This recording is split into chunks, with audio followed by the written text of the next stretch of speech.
Hello friends, अगर आप कोई खिलाड़ी, स्पोर्ट्स पर्सन, एथलीट, क्रिकेटर हैं और आपको स्पाइन में स्लिप डिस्क की प्रॉब्लम हो गई है, तो आपके लिए इसका बेस्ट इलाज क्या है, आज हम इसके बारे में बात करेंगे। यंग खिलाड़ी जो होते हैं उनको अक्सर स्लिप डिस्क की प्रॉब्लम हो जाती है लोअर स्पाइन में, जिसे हम लंबर स्पाइन कहते हैं। इसका कारण होता है रिपीटेड स्ट्रेस, मतलब बार बार उठना, बैठना, चलना, दौड़ना।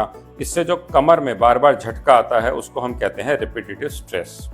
हमारी ट्रेनिंग भारी रहती है, औरों के मुकाबले हमको ज़्यादा दौड़ना पड़ता है, जंप करना पड़ता है, भारी सामान उठाना पड़ता है। इस वजह से हम लोगों में, खिलाड़ियों में ये प्रॉब्लम होने के चांसेस बढ़ जाते हैं। एक और कारण रहता है सडन ट्विस्टिंग या इम्पैक्ट मूवमेंट। खेलते हुए एक दूसरे से टकरा जाना या एकदम से बॉडी ट्विस्ट हो जाना, इन कारणों की वजह से भी स्लिप डिस्क जो है वो एथलीट्स में ज़्यादा होती है। खास तौर से जो कुश्ती के खिलाड़ी होते हैं, फुटबॉल के प्लेयर्स होते हैं, या वो लोग जो क्रिकेट की ट्रेनिंग कर रहे हैं, गोलकीपर्स हैं फुटबॉल में, उन लोगों को भी ये दिक्कतें ज़्यादा होती हैं।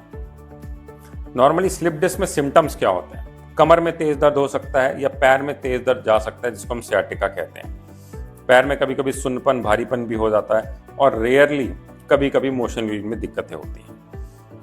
एक अच्छी बात यह है कि ज़्यादातर स्लिप डिस्क को, ऑलमोस्ट 97% केसेस को हम बिना सर्जरी के ही मेडिसिन, एक्सरसाइज और फिजियोथेरेपी से ठीक कर लेते हैं। रेयरली हमें कभी सर्जरी की ज़रूरत पड़ती है जब दर्द ठीक ना हो रहा हो, सियाटिका का दर्द भयंकर हो रहा हो, या पैर में सुन्नपन, भारीपन हो गया हो, या फिर अगर पैर में ताकत कम हो गई हो। इसमें हमें सर्जरी की ज़रूरत पड़ती है कभी कभी। पहले के ज़माने में हम जो सर्जरी करते थे वो ट्रेडिशनल ओपन सर्जरी होती थी, जिसमें मांसपेशियों को बहुत काटा जाता था, बड़ा इंसिजन आता था, ब्लड लॉस होता था, हॉस्पिटल में 3 से 4 दिन रुकना पड़ता था, लंबा रिहैबिलिटेशन चलता था, और उतने टाइम में खिलाड़ी का अपना करियर भी खत्म हो जाता था। लेकिन आजकल खिलाड़ियों के लिए, प्लेयर्स के लिए, एथलीट्स के लिए हम करते हैं एंडोस्कोपिक स्पाइन सर्जरी। ये एक मिनिमली इन्वेजिव तरीके से होने वाली सर्जरी है, जिसमें हम एक दूरबीन से कैमरा डाल के और छोटे छोटे इंस्ट्रूमेंट डाल के पूरी सर्जरी कर देते हैं।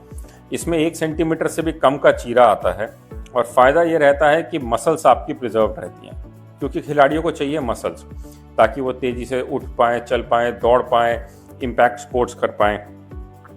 तो इसमें इतना छोटा चीरा आता है जो कि कॉस्मेटिकली भी काफ़ी अपीलिंग होता है और दर्द भी नहीं होता। ब्लड लॉस ना के बराबर होता है, पोस्ट ऑपरेटिव पेन भी ना के बराबर होता है, इसलिए मरीज को हम कुछ घंटों के बाद उठना चलना अलाउ कर देते हैं। हम ज़्यादातर मरीजों को सेम डे डिस्चार्ज भी कर देते हैं, और इसमें इनकी फिजियोथेरेपी और रिहैबिलिटेशन भी बहुत फास्ट होता है, ताकि वो अपनी इस फील्ड पे जल्दी वापस पहुंच पाए। तो अगर आप यंग हैं और आपको स्लिप डिस्क हो गई है, आप कोई प्लेयर हैं जो अपना नाम बनाना चाहते हैं इंटरनेशनल वर्ल्ड में, या भारत का नाम रोशन करना चाहते हैं, तो घबराइए मत। अपने स्पाइन के MRI के साथ अपने स्पाइन स्पेशलिस्ट से मिलें। ज़्यादातर सिचुएशंस में हम बिना सर्जरी के ही पेशेंट को ठीक कर देते हैं, और अगर कभी ज़रूरत पड़ी तो एंडोस्कोपिक स्पाइन सर्जरी आज की डेट में एक बहुत ही प्रूवन, सेफ और इफेक्टिव तरीका है स्लिप डिस्क का इलाज करने में, खास तौर से यंग एथलीट्स में। Thank you.